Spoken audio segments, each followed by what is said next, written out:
Welcome to Ultimate DIY, where you learn to be your own handyman. And today we're going to install this Ditra uncoupling mat.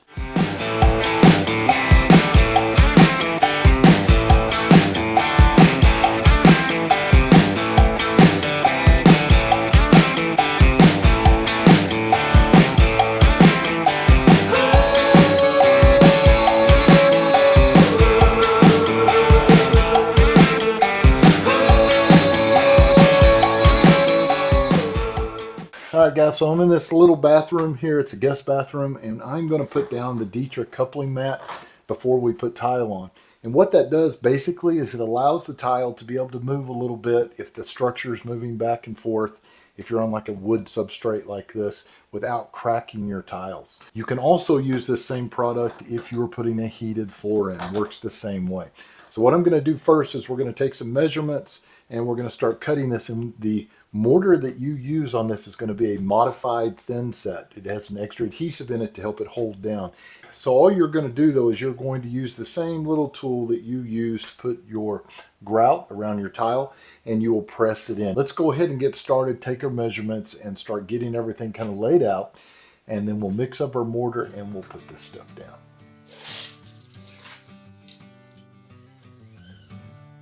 All right, guys, super easy to cut this stuff because it already has lines and grooves in it.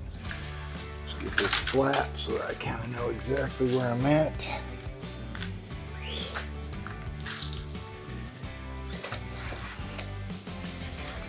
And it's going to be right there. So I just go to the nearest line so that if I have to, I can trim a little, but I know that I have a little extra that way and I'm not too short. And I just follow that line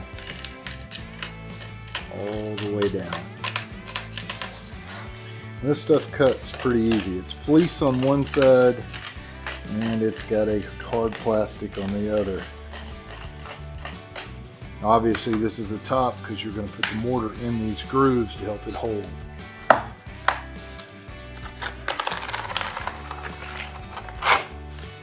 Alright guys, so now what I'm going to do is I'm going to pull it nice and tight up here. Make sure that that's going to fit. And then I start working it.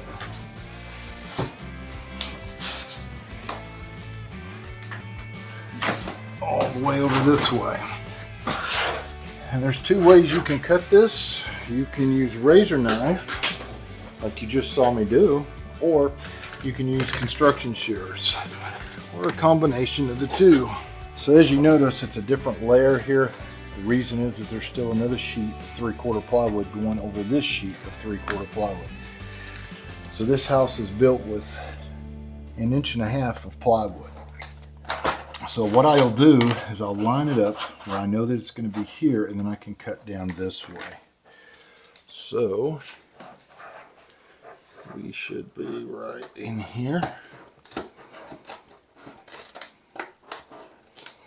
And I'll do a little at a time to make sure I don't go too far down.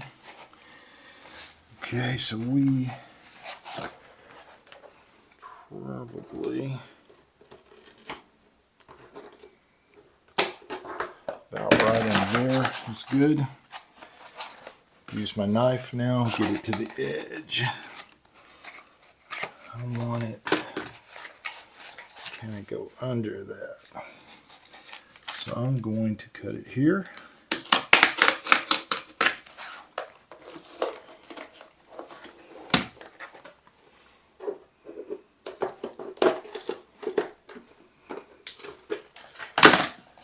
Let's see, a little tuck under. That would be perfect. This would be perfect. And remember guys, you got a door coming in here and casing's going to sit on top of this. So it doesn't have to be perfect right here. I just want it to be the right height and have the coupling. And you really kind of want it off the wall just a little anyway. If you notice, I have a little bit of a gap, about 1/8 to 1/4 all the way around. And I will use some special tape to go back around and seal some of the fleece tape and seal my edges, because I like it to be waterproof. If you take that fleece tape up the wall you know, 4 or 5 inches or so, and you put your trim on, at least you've got it somewhat waterproof into the corner. So if you have an overflow from your shower or your toilet, it doesn't just soak into the walls and down under the house quite so easily. Okay, there we go. And there is that one.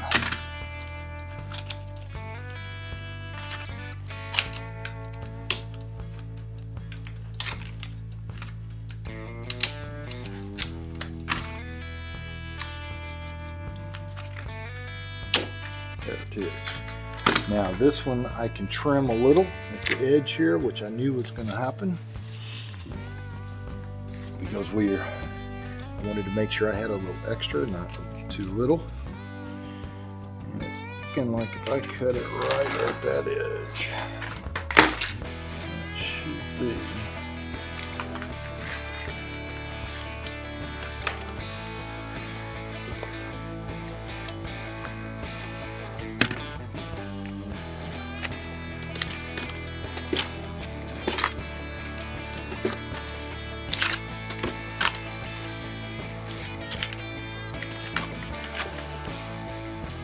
This will edge up and do real pretty good. Your tile will kind of square this off. You just want to not have it over so much that you can't get your makeshift plywood on here.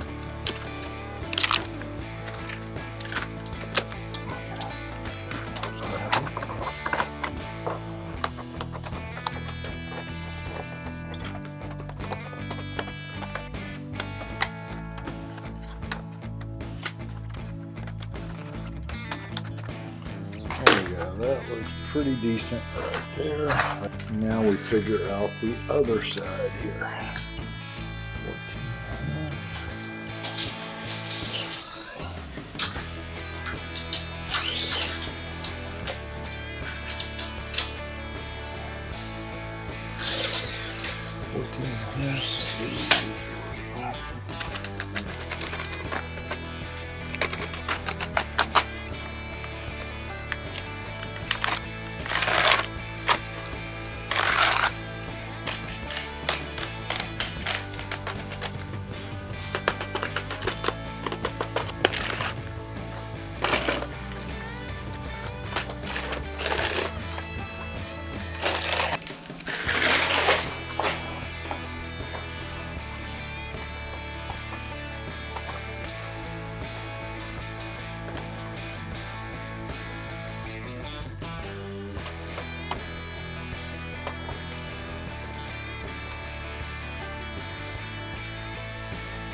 Right before you go to put down your modified thin set, you're going to want to dampen everything, clean off any of the dust that's on here, and it also dampens the wood a little, so the mortar really tends to stick a whole lot better. So we're going to go and sweep it real fast now again, and make sure we have everything loose out of here. And one thing I did forget to mention, guys, make sure your subfloor is very secure. This is glued and screwed down. So the first layer that is on here is glued and screwed to all of the floor joists. The second one is going to have on this one has a tar paper in between, so it allows movement a little, and then it is screwed directly into the other plywood, not the floor joists. And then we're going to come back with the coupling on top of that, and then our tile. So it is going to make an extremely strong floor. Also, the joists were all doubled up, and they're spaced about every 11.5 inches instead of the normal 24 that you see in a lot of these homes. So it's a very strong floor. It actually feels like you're walking on concrete. Mortar that we're using, we're going to use the 252 silver modified mortar. It's got a really strong adhesive in it, and that is what it calls for when you were putting in the Ditra. Also, swing on around here, I've got 3 buckets of water. The bucket over here on the right is going to be for cleaning the substrate before we put down our mortar and getting it nice and wet. The bucket in the middle, we are going to go ahead and mix our mortar in, and the bucket on the left will be to clean our mixer off when we are done. I have already pre-mixed 2.5 quarts of water, so it's going to be kind of rough at that point because we are going to use only half of the bag. It calls for 5 quarts for the entire bag. So what I do is I will pour a little bit of the water in at the bottom so I don't end up with a lot of dry at the very bottom, and then I'm going to try to just guess at pouring half in, and we will see how that works.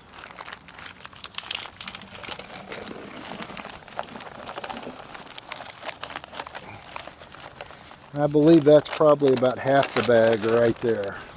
And the reason I'm going half is I don't think I need a full bag, but I'm also going to put some of the strips to hold it together in the center and then around the outside. So I'll go ahead and pour a little bit more water in, leave some of that out. We'll see how that mixes and looks. And we grab our mixer. If you don't have one of these mixers, they are awesome. I have the links all over my page for this on Amazon. Love this mixer. It's the Sybil mixer. Alright, let's check my speed here on the side.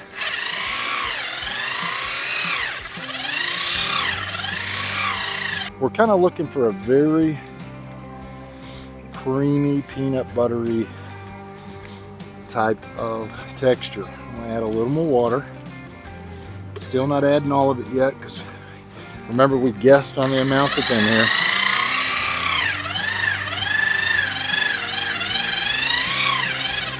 I'll turn that speed up just a little to get down in here. Actually, wrong direction.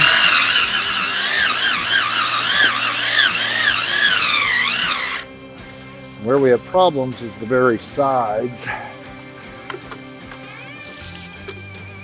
They get a lot of the buildup. See if I can do that. There we go.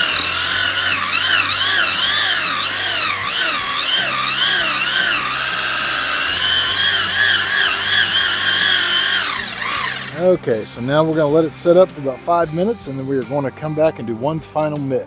Okay guys, it's been 5 minutes. You can see how sticky it becomes, so you do one final mix.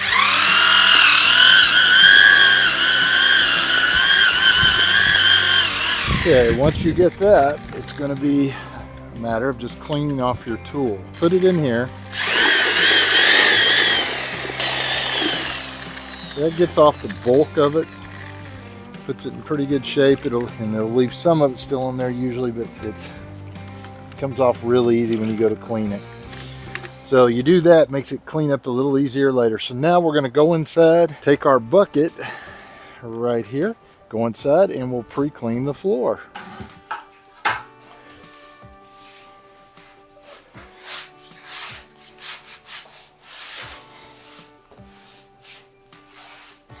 Like I said guys, the main thing of this is you're getting the dust off the floor so that your mortar sticks really well. But you're also pre-wetting the substrate so your mortar will soak in a little better. You don't have to drench it, you just want it damp.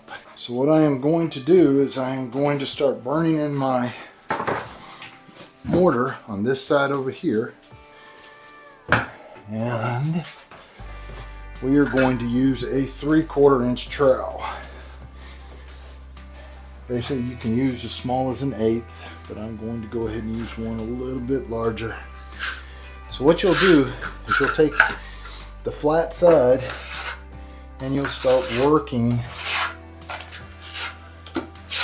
this in, and it's called burning it in. You're actually pushing it into the grains of the substrate so that it makes a very tight, good bond.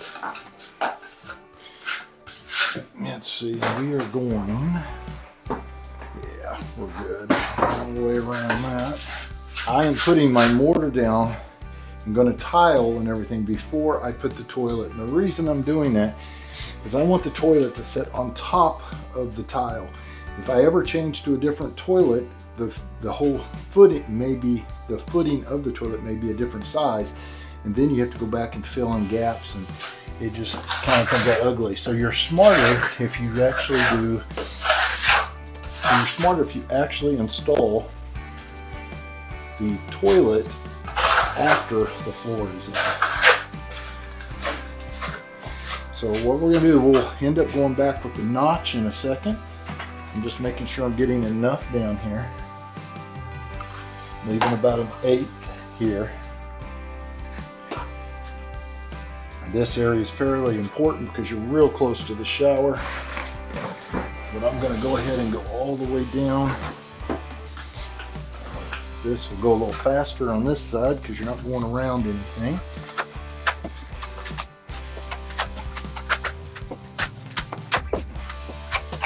Now when you're burning, you'll try to go all directions and make sure you're hitting all of those little grains in there, making sure that you're getting that mortar in there.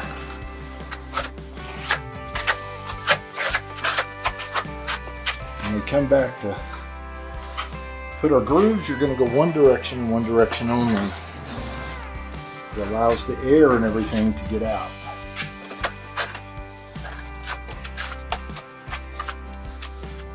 Alright, so now what you're going to do is you're going to take the groove side and you'll tilt it up at about a 45, and you put your grooves. This side here, I will probably do it like that.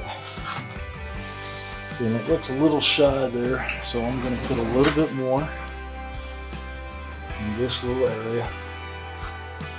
I want to make sure that we don't have a problem.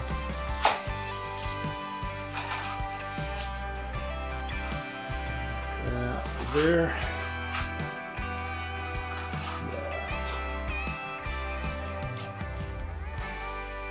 I want to make sure I'm getting all the way up to this edge.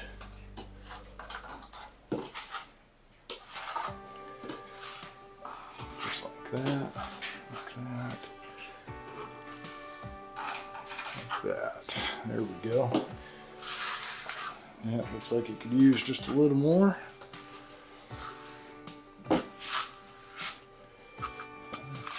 Decent, decent, decent.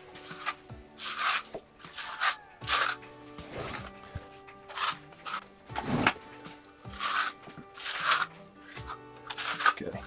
Alright, so just like that. We want this fairly tight. So it's going to go up against the wall. And then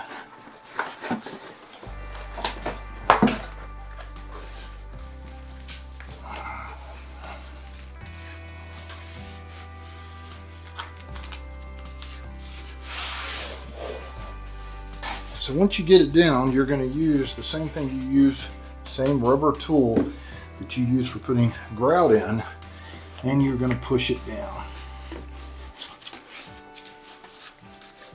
Making sure that you're making really good contact. And I want it tied against the wall. In this case, because I want to make sure that the other piece fits. You generally leave, like I said, that little space, but this particular side, I'm a little worried. This is where all my water's at. So I want it pretty tight on this wall. And I'm leaving my little gap more on the opposite side. So what I'm going to do is pull the big piece in and have it kind of sitting here, and I'm going to start in a section and get it up a ways up into here, weigh it, and then I'll have to keep putting mortar and roll it down. Works.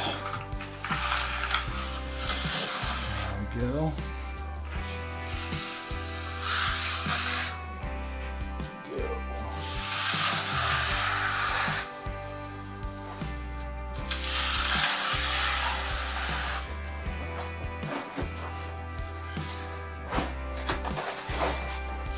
If you have a little seam here, not a big deal, guys. We're going to be going over that seam. All right. Alrighty. Now roll it back enough to put some more down and keep on moving.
Alright, final little stretch. This one has to tuck under this front wall just a little. There we go. And now we will work it in.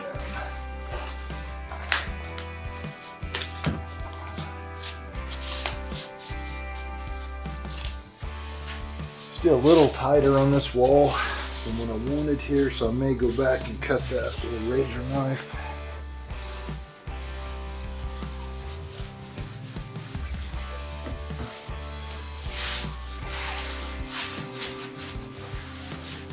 Okay, so at this point, guys, we're going to seal the seam here, but I want to make sure that all this is down. It's already sitting up pretty quick.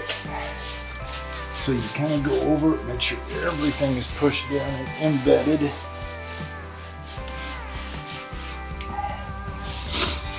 Now, the Schluter has their own tape, but I have some of the felt tape left over from the shower. So I'm going to use my weedy tape. It'll work the same way. We will use the same thin set mortar.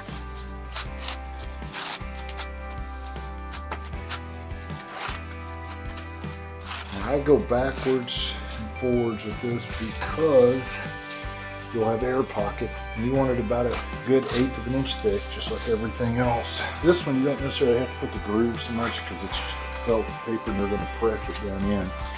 It's not like a hard tile.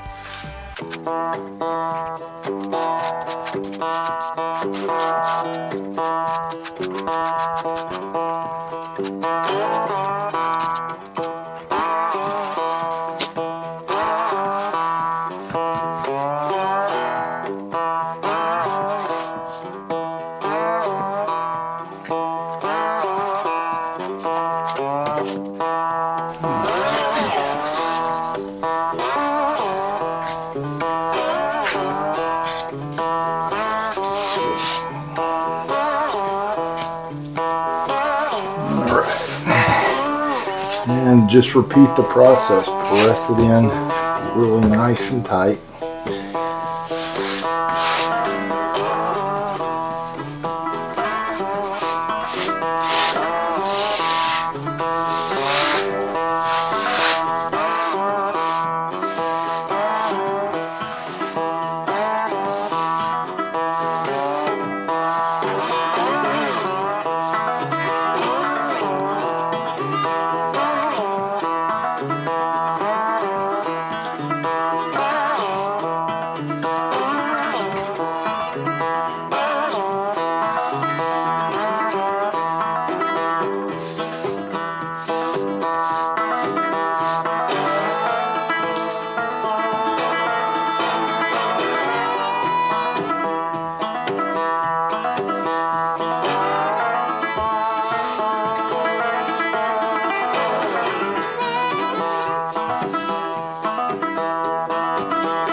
if you want, you could go all the way around the walls. I don't think I'm going to on this one, but I did in one of my last ones, just to give it a little bit of extra strength in case it overflows. But that one has a bathtub, which has a lot more water that could end up out. So let's see, I think we do need a little more. It's going to go a little further down than I thought.